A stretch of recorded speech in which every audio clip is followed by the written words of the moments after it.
Stamats 2012 Integrated Marketing Conference here in Chicago. For those of you watching online, thanks for joining us, and we encourage you to share the URL and invite all your friends and colleagues across the country to join us as well. We've got about 200 folks, marketing practitioners, recruitment practitioners here in Chicago today.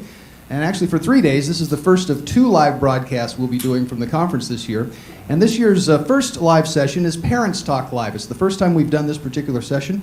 And what we have on the panel here are some parents of high school age, college-bound teens. Today's session will be facilitated by our Senior Vice President, Chuck Reed. So with that, Chuck, I'll turn it over to you. Thank you, Eric, very much. I appreciate it. First of all, we have to give them a hand. We have perfect attendance. 8 people committed to coming. 8 people are here.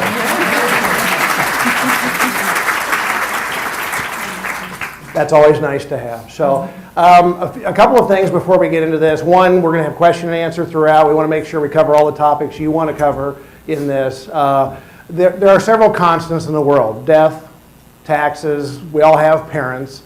And if students are involved in college choice, probably parents are involved. One of the biggest changes over the years that I've worked at Stamats over 20 years, one of the biggest changes is that parents always say they were involved in some way in college choice, but students didn't always admit that.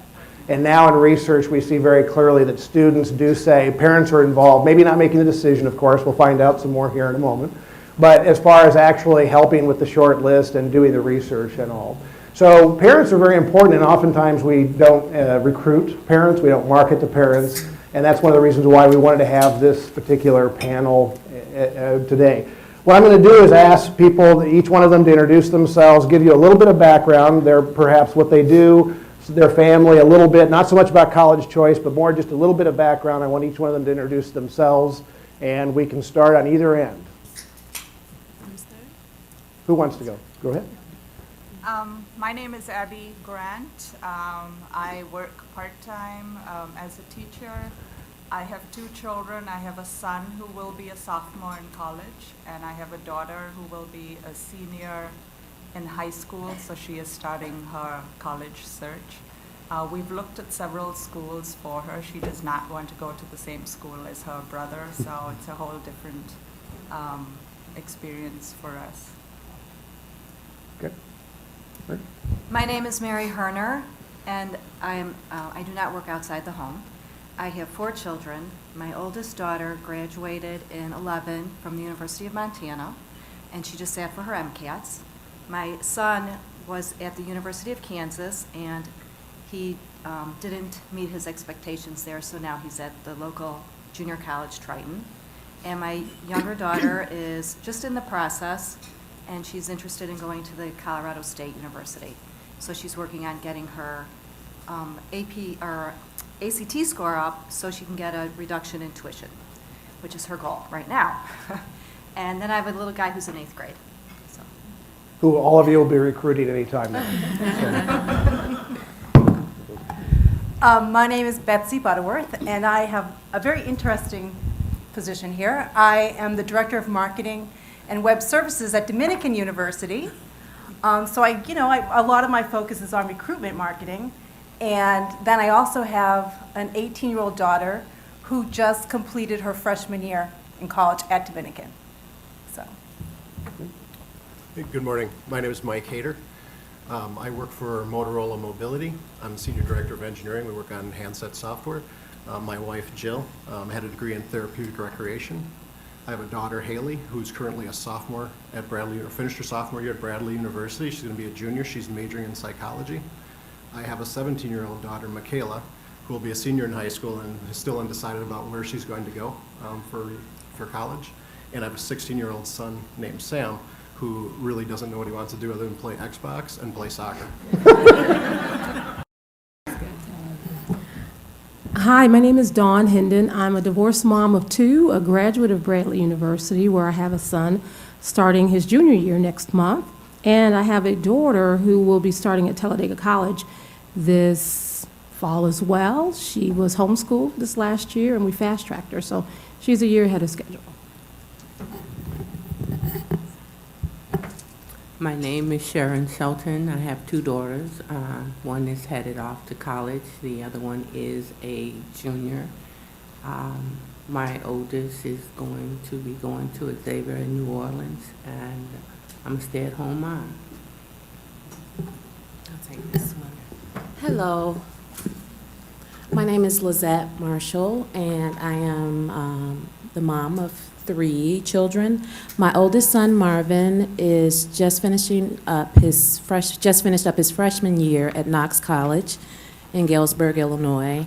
My daughter Imani just graduated high school and will be attending Amherst College in Amherst, Massachusetts. And I have a 10-year-old, so we'll see how that goes with him. Good morning, everyone. The coffee is working. My name is Hetty Ellison, and I am the mom of 4. I currently have 3 children that are in college, and I'm also a very interesting participant today. In addition to my nephew, I just checked him in at Columbia a couple of months ago because my sister, she sings for a cruise line, and she won't be back until next month.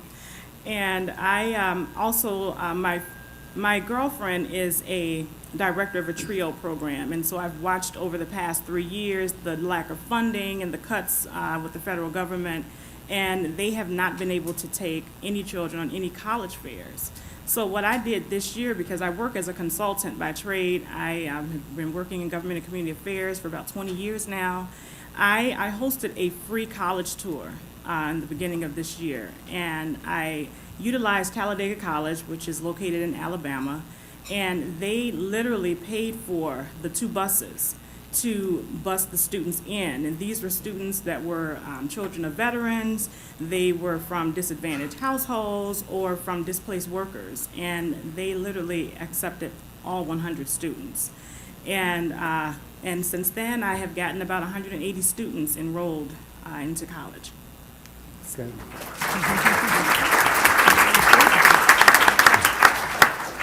Well, that's it. Thank you very much. Appreciate it. No.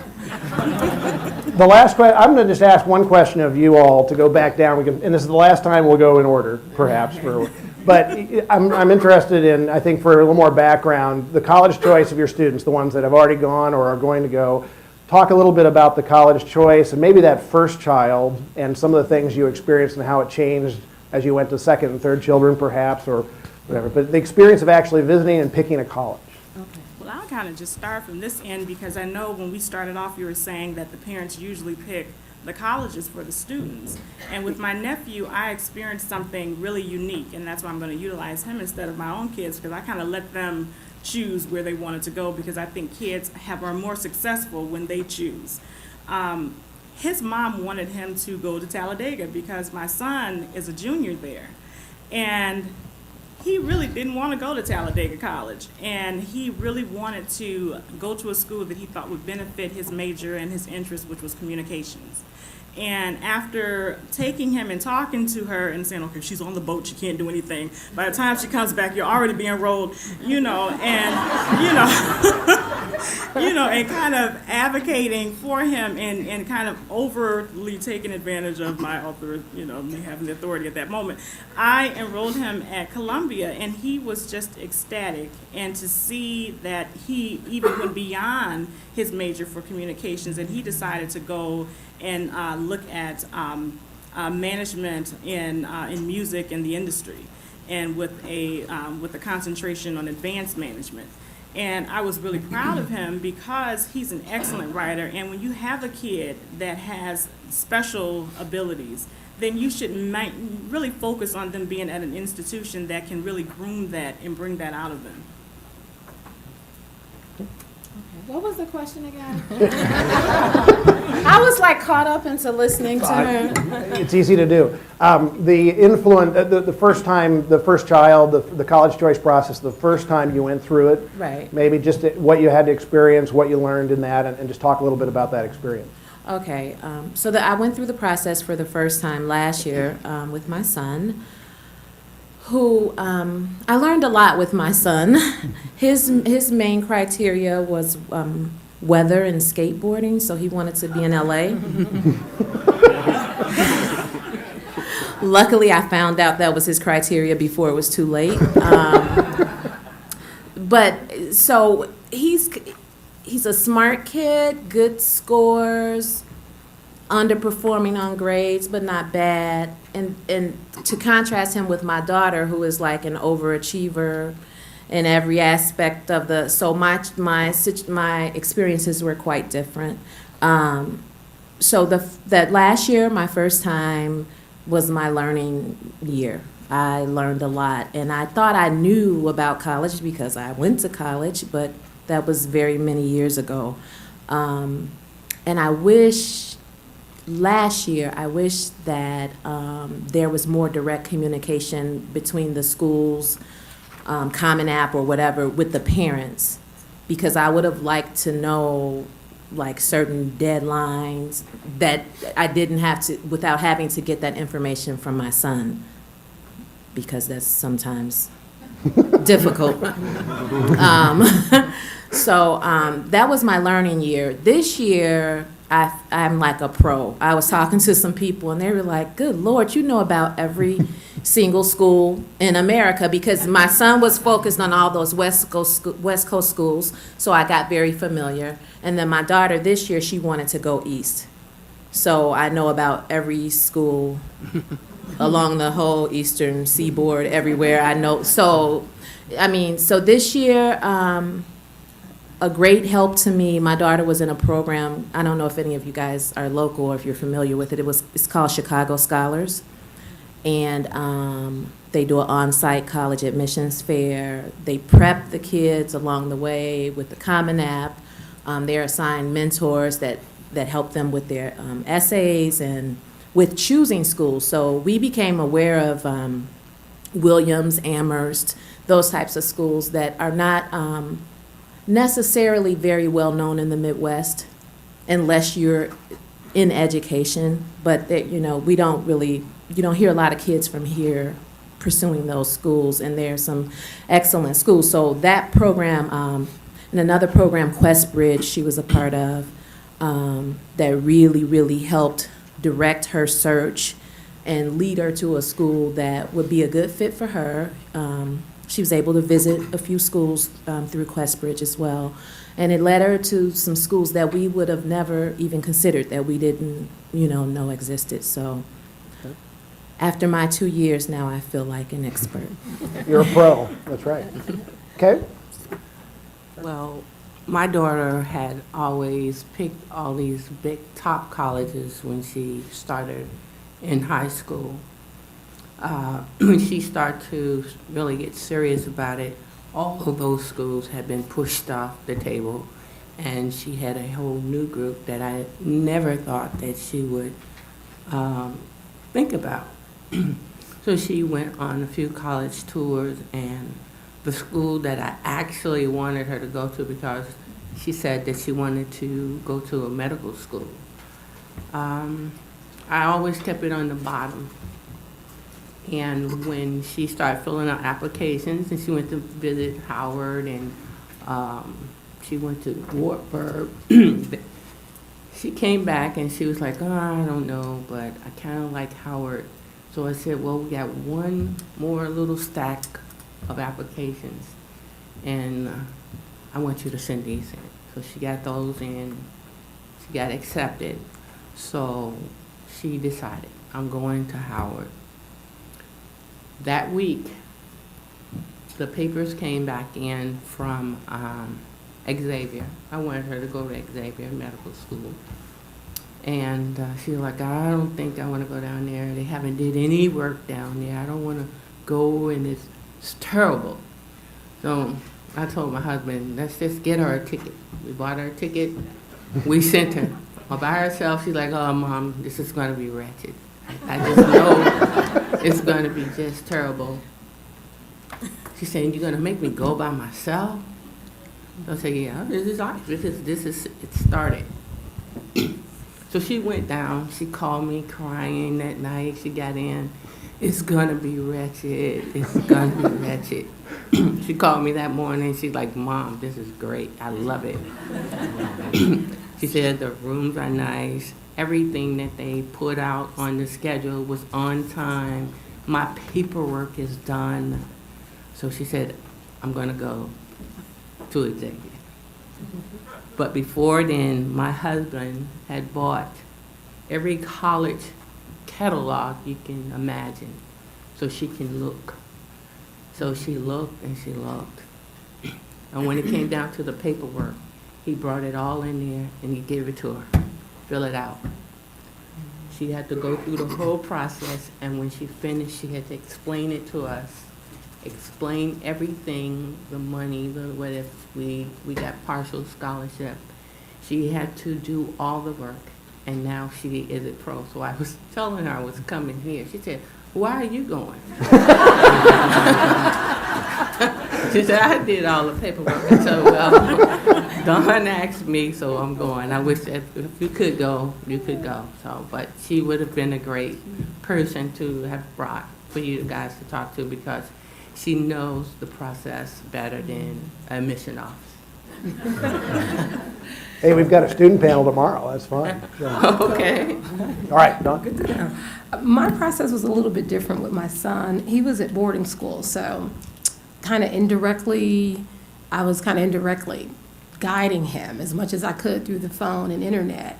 And since we've been kind of a single-parent household for the last 8 years, every summer he works to buy his books. So for boarding school and college, he buys his own books. So when it came to start looking at schools, he says, "I'm only applying where it's free online." So that's kind of FYI, you guys. Free online application is a really key. So that's basically what he did, with the exception of Ohio State. I have an uncle that graduated from Ohio State and a cousin. So they had kind of put that plug in his ear, and I said, "Okay, I'll pay for one. Is that the one that you want?" And he says, "Yes, that's the one that I want you to pay for. Other than that, Bradley, of course, was free online." So he applied, and he was like, "I know that's your school. I know you would love for me to go there." I'm like, "Okay, well, just apply. We'll see." And he looked at Tulane and several other schools that were really all over the country. He didn't look at any certain territory. He just okay, sounds good, free. And I think he visited maybe about 10 schools prior to that on 1 or 2 college tours. So when we were really kind of at the last minute making a decision, and he was really gung-ho Ohio State. Well, his boarding school had 200 kids. His high school had, not high school, excuse me, that was his high school. His grammar school had maybe about 400, so 60 kids that he had been with K through 12, this wonderful network of 200 kids, 9th grade through 12th grade. And I'm like, Ohio State's got 60,000 people. You've never seen that many people before in your life.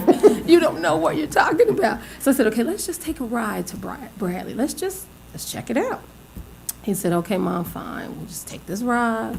So he's sleeping all the way there. He didn't want to talk to me. The stereo, he had his headphones on, and I had my music on, and of course, we don't like the same music. I'm sure all you know that. So when we got, and I don't know if you guys know Peoria, but it's a pretty large town, and you kind of come in on the road, and right before you enter town, there's a big river, and you see the cityscape. Well, he had been in Beaver Dam, Wisconsin, with an academy, really small, rural area for the most part. He goes, "It's a city. It's really big. Wow." He pushed his seat back up, and he's got full attention, and the school completely impressed him. He's so happy with it. He loves it, and he's going back a week early. He's working, but he's "You got your book money? Did you make enough for your books? Okay, then you can go back a week early." My daughter, she started college touring at 8th grade. I was able to get her into a college tour program, and she's seen 40 schools. So she knows what a lot of them has to offer. She's a little bit more undecided. If she thought she could skip college, she would. It's just not an option because she wants to open a salon and a restaurant, and, she's just this natural-born entrepreneur. She got it naturally, but this is what it is, so this is where she's going, and I think it's going to be a really good fit for her, too. She's excited, so that's it. Great. Thank you very much. Mike. All right. Well, my daughter Haley started her process pretty late in the game. She was we really had to push her to have her look at the different areas where she wanted to go to the different schools. And she started out with Harvard and Yale, and we weren't quite sure about that. So we started putting some rules around what we thought would be viable for us. One of our stipulations was we wanted to be within driving distance. So you could pick any school that you wanted to go to, but I'd like to be able to make a round trip in one day, 24 hours. So we kind of laid out the pattern for the different schools around the area. And she had a lot of influence from classmates that she went to high school with who had older siblings that were currently in college. And there were a lot of different varieties. We got recommendations for Marquette, for Iowa, for Bradley, and then we went on 3 campus visits. Those are the 3 schools that we selected. And when we went through each one, there was Iowa was just way too big for Haley. She did not want to take a bus to school or to class. She didn't want to walk across. We actually went in November, and it was very cold, and she did not like that walk at all. We had one of the neighbors at the end of the street actually walked us from his dorm to one of the typical classrooms, and by the time we got there, she was no way. So the size of the campus definitely played an impact in her decision. We also went to Marquette, and Marquette had a lot of good things to offer, but Haley was interested in an art program, and we didn't feel comfortable that they would have something in that area. So it was a good school, but it just didn't seem the right fit for her. We went, as we progressed through, she then started to think, maybe I don't want to do something in art. Maybe I want to do something in communications. Maybe I want to do something in photojournalism, etc. And then we went to see Bradley. So Bradley was a smaller campus than Iowa, obviously, pretty self-contained. But when we went through the logistics and the process, the admission counselor really made a difference. Emily Rosen was our admissions counselor, and she took a personal interest in Haley, and that made all the difference in the world to us. Returning phone calls very quickly. If we sent an email, there'd be a response no later than 24 hours. She'd call. She sent personal cards saying, thanks for coming in. And we'll do anything we can to help you with your decision. Let us know if you need any more information. So the personal touch there was really important, and it made us feel like we're actually sending one of our most valued possessions, our daughter, off to school. So it really gave us a feeling that they would take care of her there. There was a heavy involvement from all the faculty and the staff, and that made a big impact on our decision. The other big impact was 3 or 4 testimonials from parents who had children that went to Bradley or graduated from that. Just top-notch remarks from the parents and people we trusted. So that was extremely important as well. And then the last part was financial. So when we looked at what was available from a scholarship, Bradley was very competitive, and they made something that was realizable for us. Without that scholarship that she was able to get, we may have made a different decision. But the quality of the education, the job placement rate once she graduated, and then that personal attention were really the things that made a difference for us. Okay, great, thank you, man. Betsy? Well, I have kind of a different story. I have a daughter who loves to have a good time.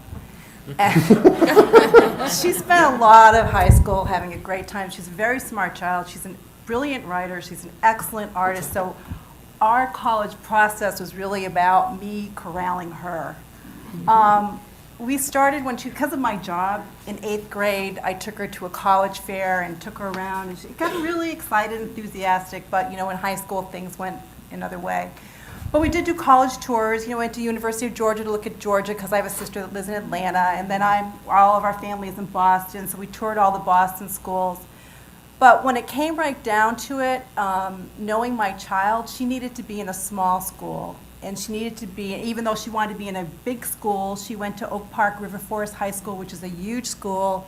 It's very urban. They have an excellent education there, but knowing her personality and knowing that she needed to be, have less distraction, we thought that Dominican would be a great choice for her, and it turned out to be an excellent choice for her. So, it was just a very interesting process looking at the different schools. I think one of the things that, as a marketing person, that I look to as a parent too is, what's the faculty like? Are they focused on teaching, or are they focused on research? Also, outcomes. What are your students doing? Like after they graduate, do they go on to graduate school? What kind of graduate schools do they get into? What's their employment rate after school? What's the extracurricular like? Like, what's their study abroad? So when I looked at schools, I looked at them to see that it wasn't just about the classroom education, that it was about the educating the whole person so that they'd have like a global experience. They'd have a service learning experience. And to me, that was really important as we went through the process. And thankfully, Dominican offers all of that. So our search was pretty, quick. Very good, thank you. Mary? Well, I think for my 3 older kids, the main driving force was to get as far away from us as possible. So the oldest certainly succeeded, and the youngest, or the middle girl now, is going that way as well. Really, for them, they saw the school when they were junior high, maybe just entering junior high, and that was it. They fell in love with it, and they were just very focused on that school, and they really, the 2 of them, have looked at very few other schools. They're determined to go. And my older daughter went to the school she wanted to, and it had a physical therapy graduate program, and she got accepted into it, and that was her direction. And then she changed her mind and gave her seat away, and now she's after the MCAT, and now she's going to have to go to a different state. So, but it was her choice, and she was happy with it, and she's doing very well. My son, we let him, he opted to go far away as well, and he did not live up to his expectations, but we let him try. And now he's back home, so we'll see. I don't know, right now, I don't really know what he's looking for, what his goals are. I think he just doesn't know yet. He's just too young yet, or has to mature a little bit. So I don't know what would drive him. And like I said, my other daughter then, she saw it when she was younger, and that was it. So I wish they all stayed close. Okay, thank you very much. Abby? I think I should mention right off that my husband also works at Dominican University. He's an associate dean. So he's been very involved in the college search process for both our children, being in the field. Our son and daughter are extremely different in personality. Our son is extremely easygoing. He loved every school he saw. He would go anywhere. It's fine, I like it, was his reaction to every school. He had some criteria. He knew what he wanted to do. He wanted to double major in broadcast journalism and business. He wanted to finish in 4 years. He wanted to play tennis and soccer for the school. So that pretty much ruled out the bigger schools, and so he gravitated towards smaller ones. Dominican University has a relationship with several schools where once you're admitted into the program, you can apply for a tuition exchange. So we strongly encouraged him to apply to those schools where we could get, possibly get him a free ride, which he has got. So that's how my husband was very involved in which schools he chose, and since Carl is so easygoing, he loved every school he saw, as long as he could play tennis and soccer and get the 2 he wanted. He chose the school, he goes to a school called Marietta College in Ohio, which is on the Ohio-West Virginia border. Oh, you are? Awesome. He loved the school because he loved the tennis coach. He met the coach and loved him. The coach has since been fired, but Carl still. But Carl loves the new coach, and he's really happy, and he's going back. He really did like the admissions rep who made the first, when the kids go in for orientation, the administration rep who spoke to them was excellent. He had a great sense of humor, and so Carl really liked him too, and I think that helped sway him towards the school. My daughter, on the other hand, is extremely different. She's a very, very good student. She's got a very strong mind of her own. As soon as her father says this is a really good school, she crosses it off her list. She thinks she wants a big school. We think a small school would be a really good fit for her.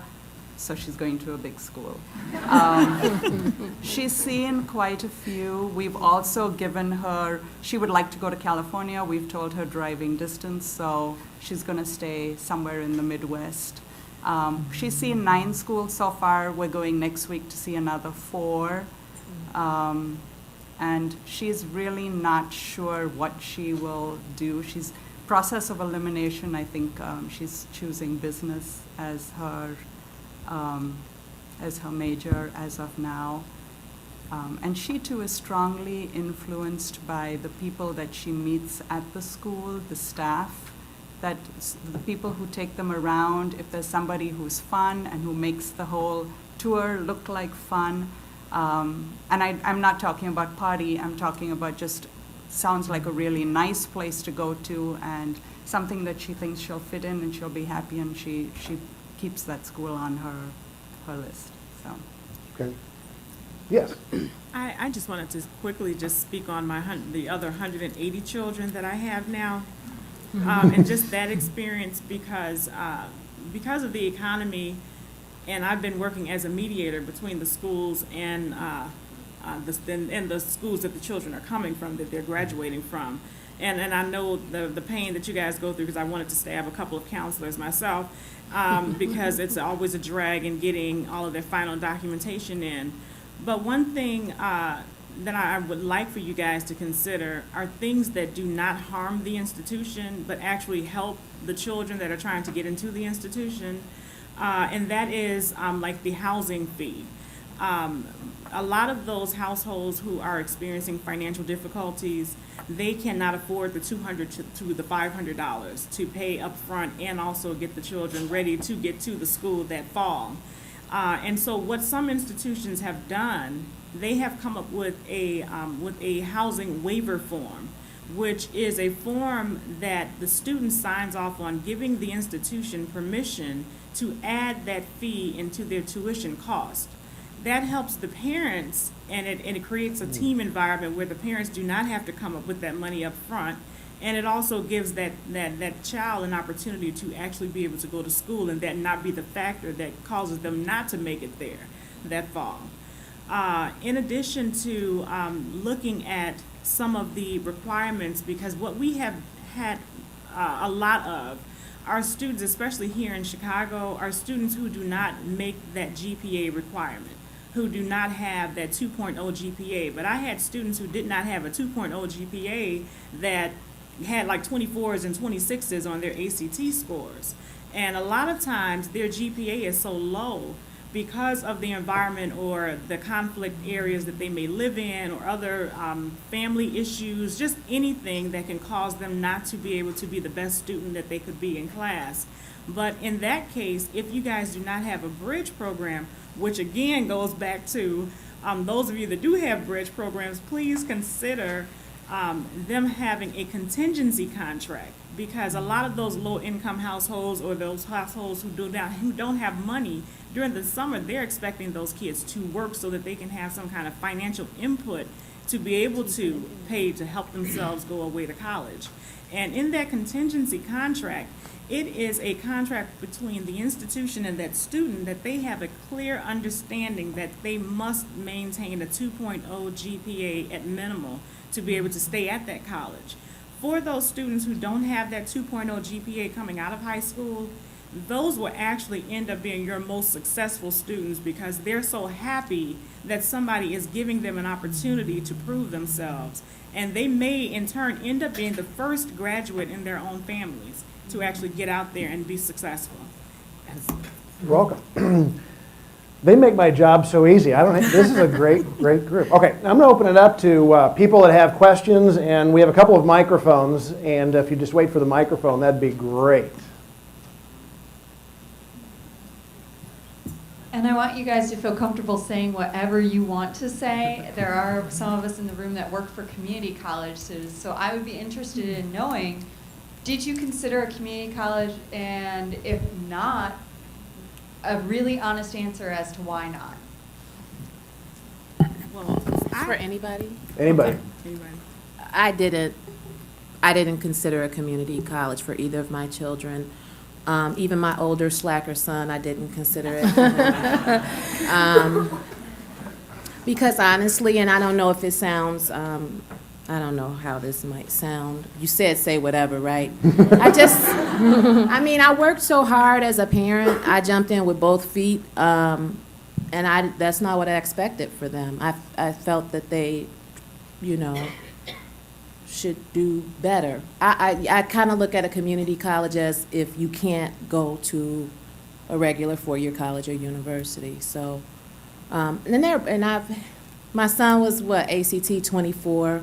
Why? I'm thinking his grades were maybe 3.0. Why would I send him to a community college? That's kind of my thinking. So, and I'm probably wrong, but I know a lot of people probably feel that way. I'm just thinking you go there if you can't go to another school. So I have a good comment about this. On one of the tours that we toured with my daughter, Brooklyn College had a really good admissions officer. This guy really talked to the kids. He actually had been like a screw-up in high school. He ended up going to community college. All his friends went to four-year universities. And I think he didn't go because he couldn't get in. So, long story short, his mom's like, you're going to community college. A SUNY in New York, I guess that's what they're called, SUNY or CUNY. Anyway, he ended up getting like 3.5 and got into Brooklyn College, and you need, I think, at least a 3.0 to get into Brooklyn College. Finished in 2 years at the community college, finished Brooklyn College in 2 years, and now is recruiting for them. So that kind of put like an interest or bug in my ear. With this young non-traditionalist child that I have at home, we did consider it. It was recommended by actually her, she started out at public school. She wasn't homeschooled, but because of some of the urban dynamics that just was not working for me, having had one son in a prep school and then trying the public school, didn't work. So we talked about different options for her, and the vice principal did suggest it. So we looked into it, but I just didn't think keeping her in a large urban environment was best for her, so. I just wanted to comment on it just real quick. And feel free to attack my daughter. I forgot that she was sitting here because she's blending in with all the adults. She's 15, 4.2 GPA. She's a freshman already looking for school. Anyway, regarding the community colleges, and I'm sure a lot of the four-year universities embrace a lot of the community colleges because on one hand, it kind of helps to prepare a student to be a better student and actually finish and complete their baccalaureate degree. But on the other hand, with community colleges, I worked 6 years with City Colleges of Chicago. And I embrace those city colleges because a lot of times, and realistically, those students end up being more employable faster than those that graduate from a four-year institution. And because of the economy and because of the employment being so competitive now, those degrees that when you come out with a bachelor, you're like fighting and like elbowing people who have like masters and PhDs for those same jobs. However, at the city college level, they can actually come out with a nursing degree, an associate, so that they can actually work and financially assist themselves to complete a four-year university as well. Okay, question here, I think, next. Yeah, maybe I can actually be kind of cheesy and ask for a twofer. The first one is quickly around the notion of how much direct marketing did you receive as parents? Any webinars, any things that you received? And then the second, I'll take them offline, is around security issues. How many of you looked at college campuses where you felt that there were security issues, and what kind of information did you receive that you found that was beneficial or at least helpful in making informed decisions? Well, for my sons, I'm sorry. Oh, sorry? Security was important. My younger son, who is 21 now, he initially started at NIU. And because the campus is so large and because it's so close to Chicago and so many of the issues that are happening in the city of Chicago, a lot of those problem students ended up at NIU. Thus, there were security issues. I chose Talladega because it was a smaller college. It was a college town. And they had security. They did not have the dorms where the guys and the girls were all in the same dorm. They had everything separated. And it was a very secure environment, and he felt comfortable because of the personalism and everything going on with even the administration. The president walks the campus and you can talk to him, whereas at some four-year universities, it's like you're like running to the president of the United States, like, don't go there, you'll talk to him, you know, and which is crazy because kids like to know that people are approachable, especially if you're paying them your money. That's it. Okay. Safety issue? On the first of all, the direct marketing, I think I speak with everyone here that we get a ton of just regular mail every day, right? There's at least 15 cards in the mail every day. So and there's not as much coming over on the web. As parents, I don't get anything. Not at all. Nothing, right? No. Can I add one? What I would appreciate is whether it's a direct marketing via mail or whether it's something on the web, something that says why the institution is unique and relevant for me and why I should consider it as a top university. Because I mean, I've got 50 pieces of paper sitting in front of me, and I'm like, okay, Michaela, go look through those and see which one looks fun. Right, but then you go further. So I'd like something that helps me better understand why you're a differentiating choice. On the security thing, it's extremely important. And when Bradley's in an urban environment, so it's right in the city, similar to like a Marquette University. And the people at Bradley and the administration during the orientation session went out of their way to make you feel as comfortable as you can. They actually had the chief of police come in. They have a 19-person police force. So it's a real police force. They're police officers, and they had the chief of police come in and talk to the parents during the orientation session. And they also stressed as you went into your different housing that there's a 3-lock system. There's a lock to get in, there's a lock to get into the elevator, and there's a lock to get into your room. And that made us feel comfortable, and specifically sending my daughter to college, that made me feel a little bit more comfortable because the 3-lock system was 3 more than I had when I went to college. I wanted to add to that about the direct marketing. I think I got one piece. Now, of course, I'm just going to tell you, I read their mail anyway. I always have. I got the key to the mailbox. I get it first. So it did feel good to get a piece of mail that said, oh, to me, you know? So that should happen more. Because I'll tell you, the prep schools, they market heavily to the parents and the kids. And I thought what is even more impressive, some schools are starting to do, they have students market to students. And I think that definitely speaks volumes to someone they can relate to. In addition to the direct marketing, would you be open to online? You know, I'm just trying to get a sense of what sort of, what else would you be open to? Can I just did you hear from other schools that were doing more engaging parents particularly? If I could add, I guess I'm answering both of your questions. Is it okay to say the names of the schools? Sure. Yeah, okay. Well, with Knox, they have a program that really spoke to me and my husband. We got letters from parents of students.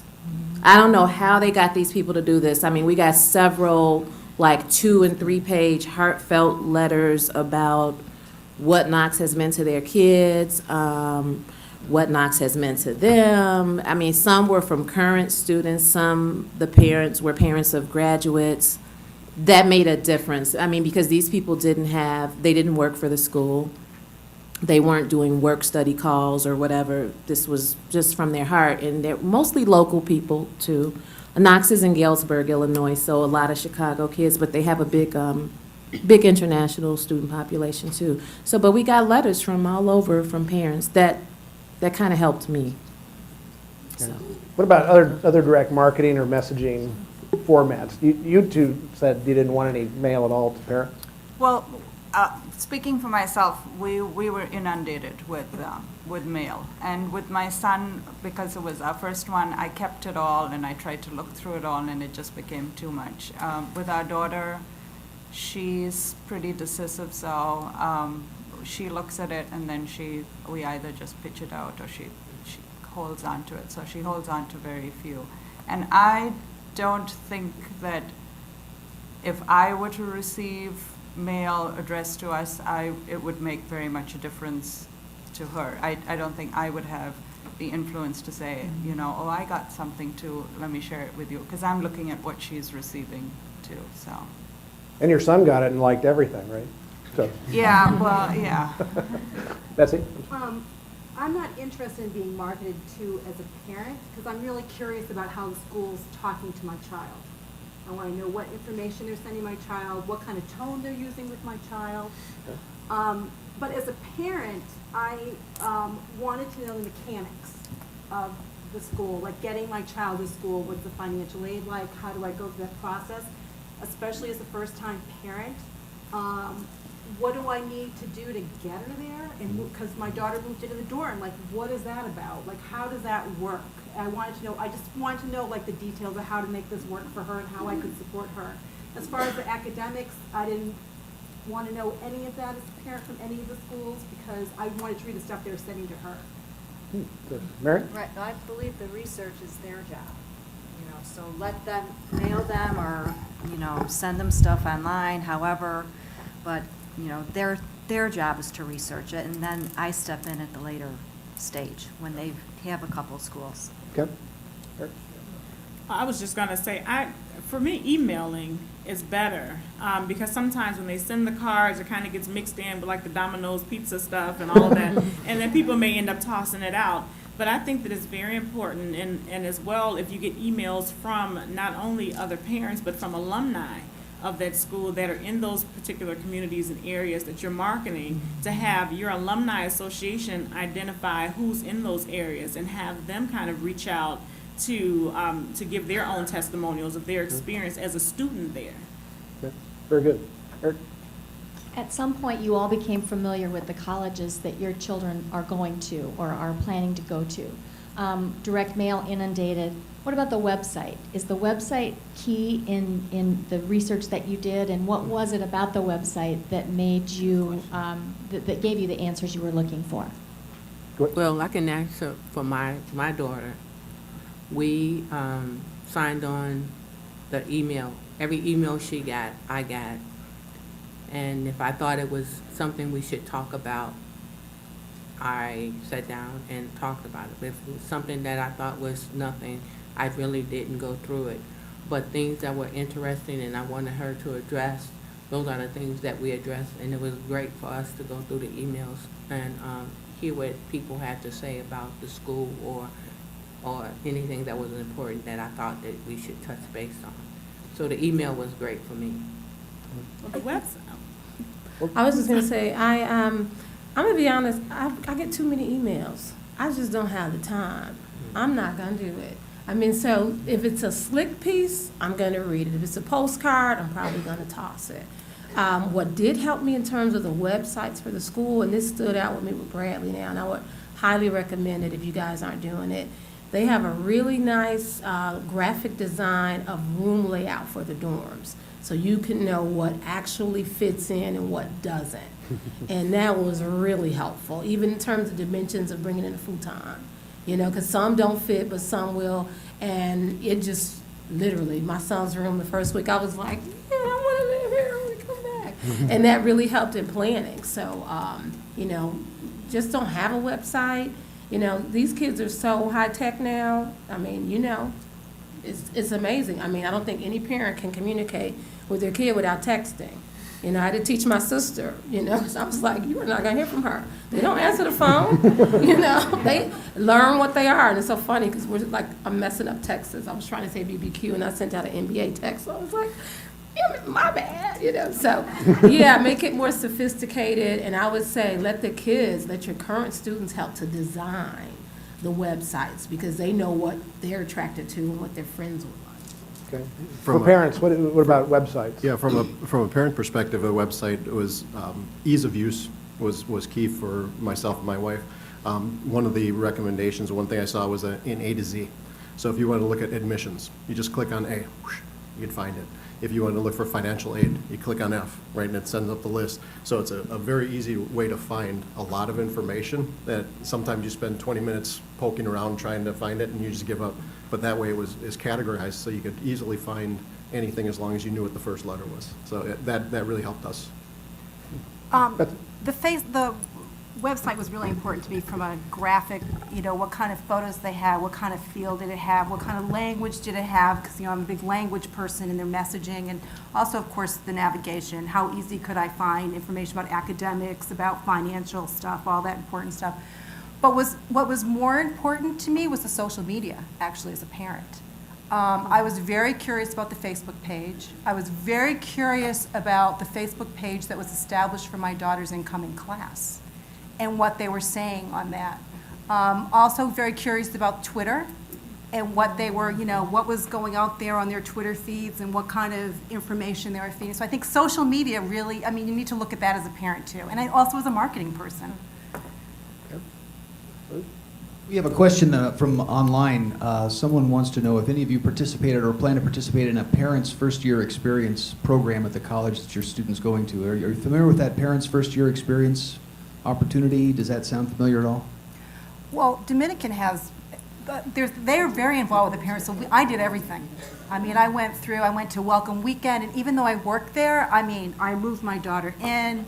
I went back to the school the next day. I went to the president's welcome. I learned about the academics. I did the whole thing. I think it's really important that you have good programs like that because you come away feeling like, oh, I put my child in the right place. My child is safe.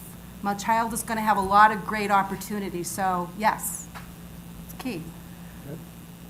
Before your child, I think Mike was going to say something about it. Dawn reminded me, there's a, at the university where our students go, they have a parents board where the parents can actually participate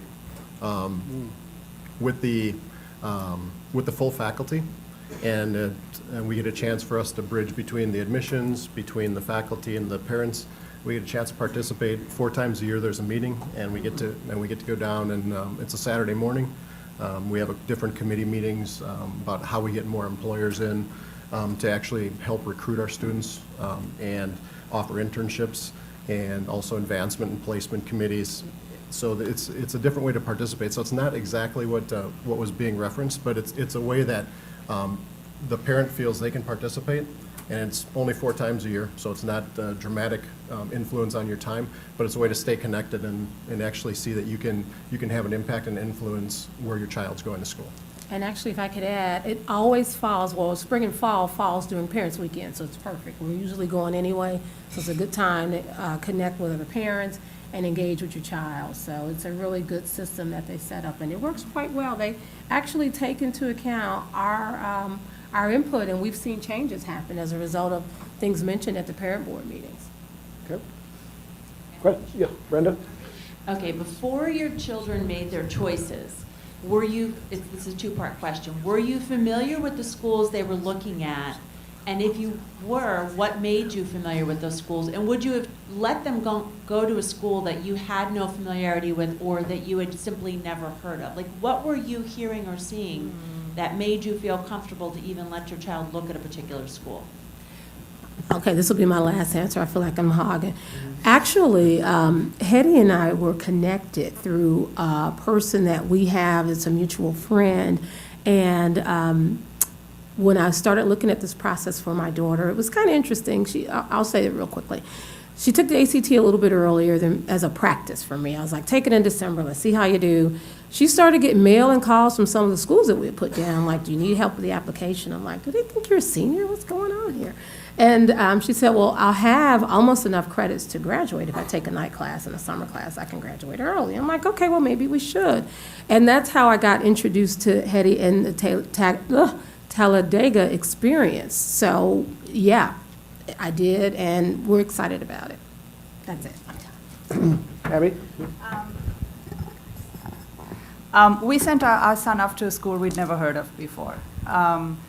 The first thing both our kids have good academic records, so the first thing my husband did was go into U.S. News and World Report, and he did a study of the schools, the better schools in the Midwest. Then we started narrowing it down to smaller schools, those that offered him the things that he wanted.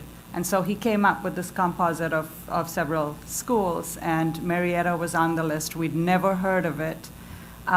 They took a tour of several schools in Ohio, and they went and visited, and that's when he liked it. So yes, we did send one of our children off to school we'd never heard of, but we were fairly certain it was a good school. It had a very good academic record. And then, of course, when they visited, they really liked what they saw. And then we were put in touch with a few parents. There are very few people from the Chicago area who've been there. We have one here. But otherwise, we really don't meet too many people who've been there. So they put us in touch with a couple of parents who have kids who are going to that school. We talked to the parents, and then were reassured that it was a good school, and we thought that our son would be happy there. If I, a quick response, on August 26th, I'll be sending my daughter off to a school that prior to 3 months ago I had really never heard of.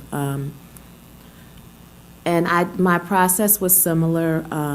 I got online. I do a lot of online research. So I looked up Amherst, which is a phenomenal school. I just didn't know. They're ranked in U.S., I think they're ranked number 2, U.S. News and World Report. And that kind of put, I don't know why, but it did. It just put me at ease that, okay, this is a good place. I still haven't visited the school. My daughter visited alone. And I trust her judgment. I think it all depends on who your kid is, whether you'll let that happen or not.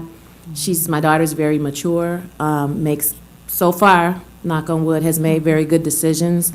So she went to visit the school on her own. And once she got settled, maybe she'd been there 6 hours, and she sent me a text message and said, "This is it." Because she did, at first she was, she knew she wanted to go East Coast. She was considering Wellesley, and she was actually considering a school called Bowdoin in Maine. She wants to be very far away. But when she got there, she was done. I mean, 6 hours there, she knew. So to answer your question, I'm going to do it. I mean, I don't know anybody that went to that school. I've never visited. I'll be visiting for the first time when we go and drop her off. But online research helped make me okay with that. Okay. Real quick, Mary, you had 3 children, 3 children, state universities far away, and did you know much about them before they chose them? Well, the University of Montana my husband went to. So, and we visited that when she was, like I said, a younger girl. So she saw it, and it's a comfortable enough spot because he went there. University of Kansas was definitely just I mean, of course I've heard of it, but I know nothing really about any college. And we just went there for orientation, did all the online research. And the first thing I look at, cost. So, the child, certainly, you're talking with your child all along about what's the best fit for them, what their interests are, blah, blah, blah. They come up with these schools, and I go look at it, I look at cost. Hopefully that's easy to find when you get on their site. Because if it's not, I don't know how much time I'm going to, try to hunt for it. Then I'll have them hunt for it. And then again with the Colorado State, we were there. We have family that lives there, and she saw it when she was a younger girl, and she fell in love with it. So we really only visited in northern Arizona. That was an unknown school when we visited it. Oh. And they're very nice. So I kind of lost my track. No, that's good. What was I answering? That's fine. How comfortable you are with how an much you unknown knew about school? the How much- institutions, okay. right? Yeah, not much. Because some of you have visited much. many schools, some We did haven't. I not. mean, this Yeah, is we a did great not. representation. Quint, you have a person? Yes. You've touched on several of these things, but just as a panel, for those of you that have had students that have graduated from college or in college now, from the recruitment process on, what kind of things do you want to hear from the university in terms of what your students doing? What do you want to see? What do you want to be able to see that's going on the campus? Anybody? You're also shy. Marietta is probably one of the only schools that my husband has ever heard of that sends a copy of my son's grades home. We still get a grade report. We like it. He doesn't. If you guys take back one thing, I know I'm speaking for everybody. I would like to be able to see grades without asking my kid to show me your grades. Definitely. Okay. Yeah, and I don't know the law or the rules or when that changed or whatever, but I think that's fair. I think that one thing that I saw a big disparity in is in high school, you can see every day, every grade, and you can see the roll-up to where things are going. When you make the transition into college, even if your son or daughter grants you access to see the report, you can't tell, nor can they tell, how they're doing in a class. A lot of times they get 2 opportunities in a semester to have a graded report, and it doesn't get posted until after they've taken the final. The one thing I would like to see, and I'm sure my daughter would like to see, is more of how she's doing during the course. And we have, as long as she grants access, we can see the grades. But then the inconsistency of the reporting, and when you got 3 weeks left in the semester, and you kind of want to know, okay, do I have to turn up the heat, or are things going okay? You find it difficult to gauge, or I do. I would last comment on that for parents here, as well as admissions advisors, to tell the kids they have to be engaged. That teacher makes the decision. So, ask them every other week, how's it going? How's it looking? Am I on track? If there was something you had a problem with, don't wait. And I know sometimes freshman year kids are a little bit more intimidated. It's their future. Well, hello. I'm sorry. I'm just like, I'm trying to say something. Oh my God. I want to say, well, in regards to the recruitment process to be more flexible, to be available. We're hosting the world's largest trunk party this Friday. And for every student, which we're giving 300 students trunks, they're required to bring one incoming senior that will be a senior this fall in high school with them. And we were calling colleges to come out because we wanted to have like a mini college fair there for those students that are going to be seniors. And what we found, there were so many institutions that were like, oh, well, no, this is our summer. And I'm like, well, who doesn't want access to like 200 or 300 kids that could possibly be recruited for the next school year that would save you footwork for that year? So be more willing in that recruitment process to take advantage of and not just come out for like the big Navy Pier, college fairs where that's great, but for a lot of parents and a lot of students, it's important for them to have that FaceTime a little more than like 2 or 3 minutes because you've got a line wrapped around of people that want to talk to you and get information. So, Brenda? Yes, returning for a moment to your process of information gathering, 2 of the panelists specifically mentioned U.S. News and World Report. Do you consider that the definitive source, or were there other sources that you were willing to look at in considering and researching colleges? I might search the catalog that you can get that gives you a summary of the schools as well as the World Report. We went through that catalog, and that catalog had every college in it, and it had information that was really good that we could use to make a choice with. So I really suggest that parents invest in buying that catalog so you can really look at each school and really kind of get where they're really coming from, and if this is a place for your kid. Yeah, when you say catalog, you mean like Peterson's Guide, a guide? Right, for, right. Okay, all right. I think I mentioned U.S. News and World Report. I never thought of it, though, like, do I think that's the definitive source? I guess maybe kind of I do. I don't know. I looked at it. I think I looked at Princeton Review, a lot of websites, College Confidential, and you know how you get going and then you link to something. So I don't know all the stuff I looked at.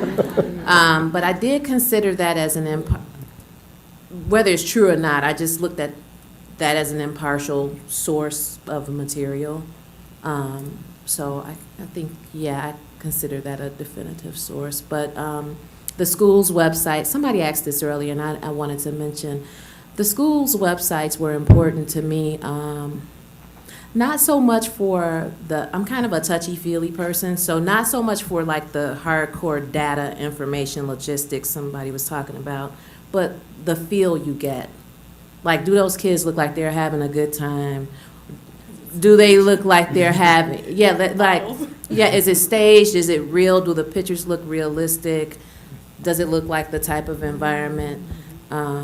So those were my sources. Yeah, I guess U.S. News and World Report, but also the school's website. And I think it's College Confidential. It might not, I don't know, it might be another site, but there's a site where kids that go to the school, you guys know what I'm talking about, right? I don't know what it's called. That was key for me with Amherst, because I don't know anything about the school.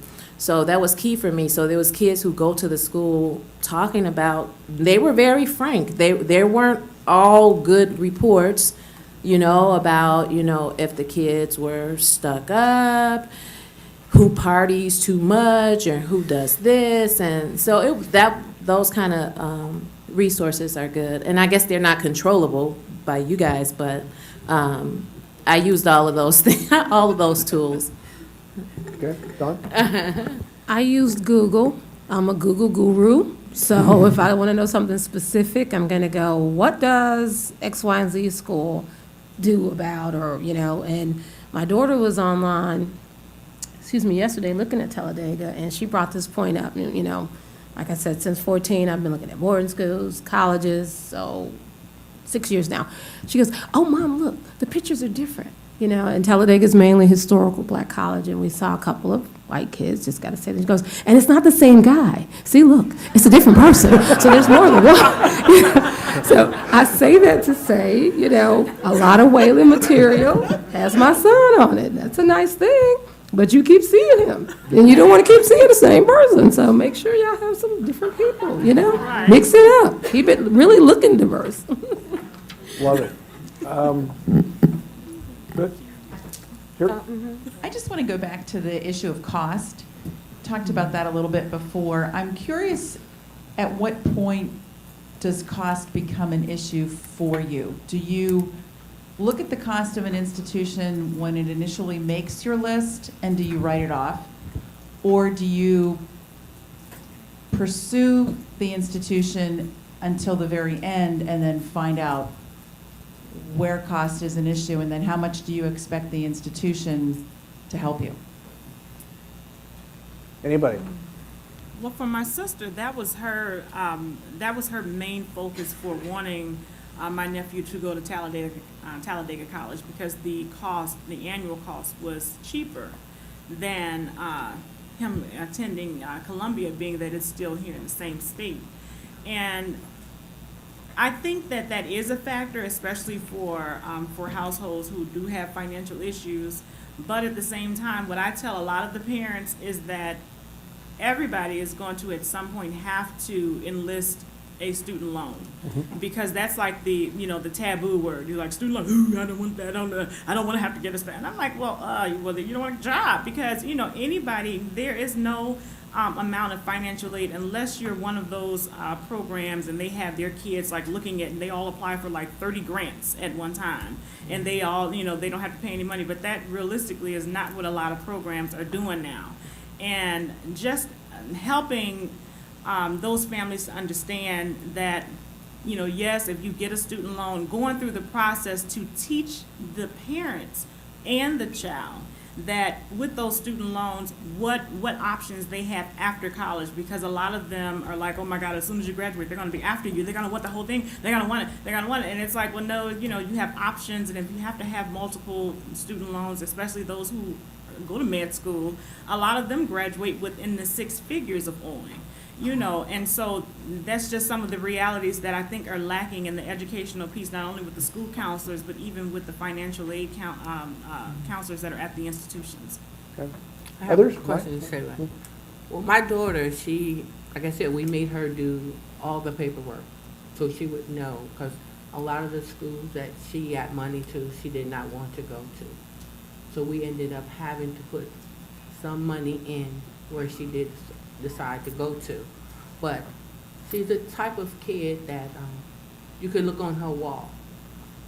Everything's in order. What has to be paid, when it has to be paid.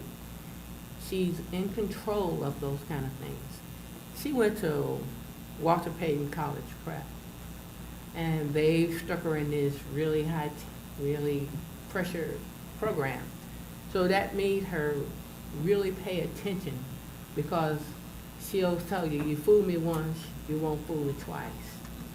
So I actually wanted her to go to Tulane, but we don't want to put money in Tulane until we know if you're going to like where you're going this time. So we let her pick where she wants to go. So now already she's looking at Tulane for the next step. So I think that parents should really, look at and make their kids go through the process to understand the financing of going to school. Because parents are willing to put in some, but you're gonna have to pull your weight. And if they know what the weight is, they will put more attention into what they need to do to make sure that they make it through, if they're really serious about school.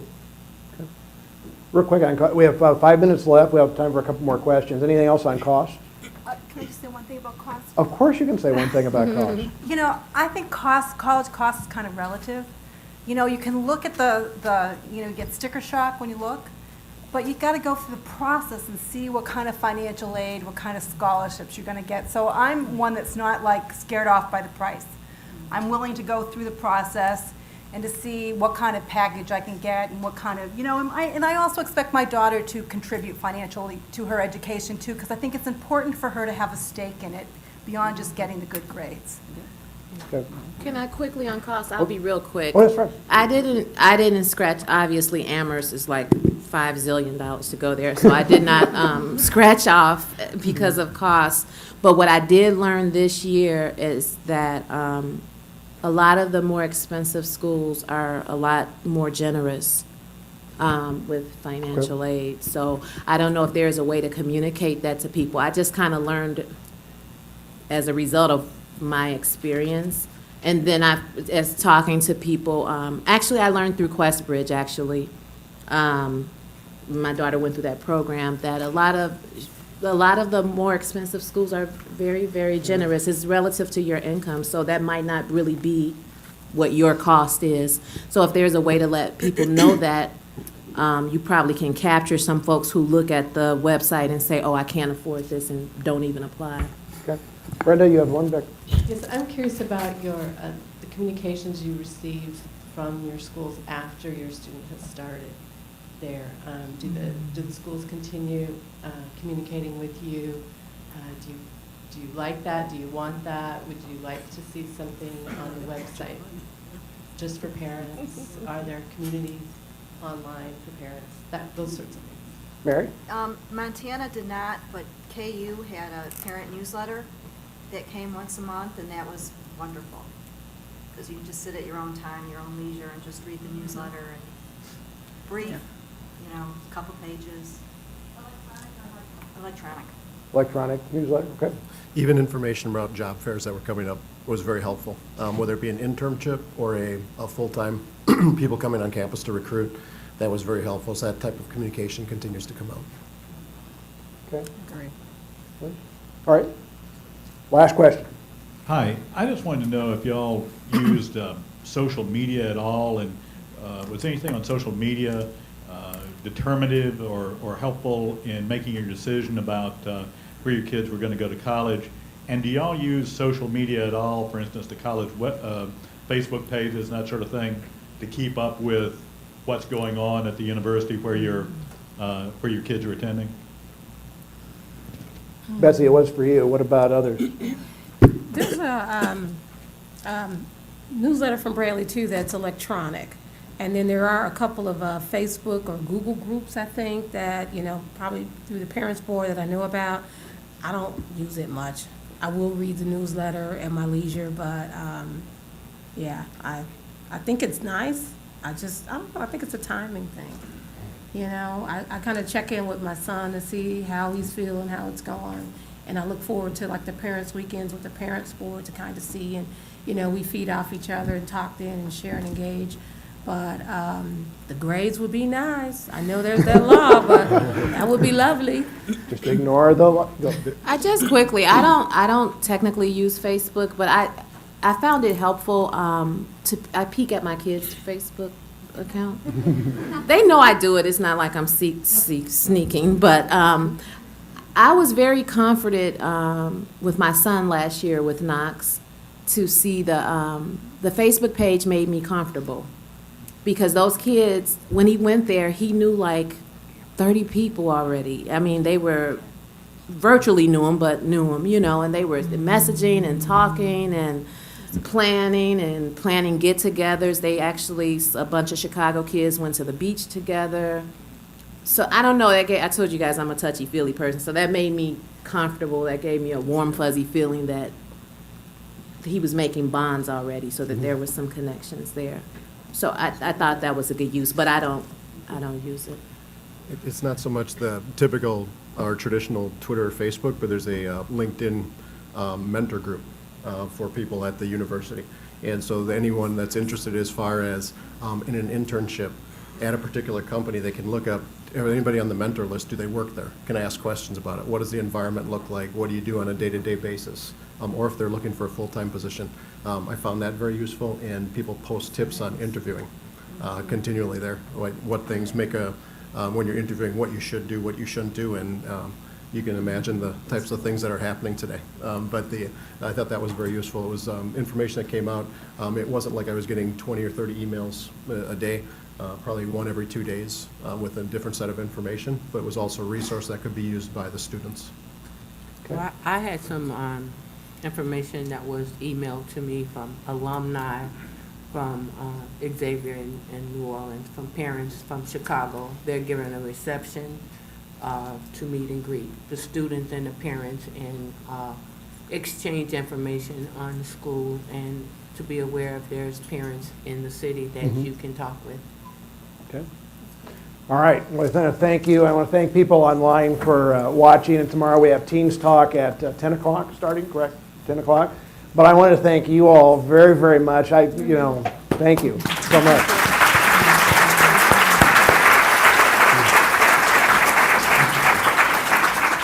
I think you're free to go to lunch. They're not going to get out of the room too quickly if you have other questions for them. And again, thank you very much. We'll see you at 1 o'clock back here in this room.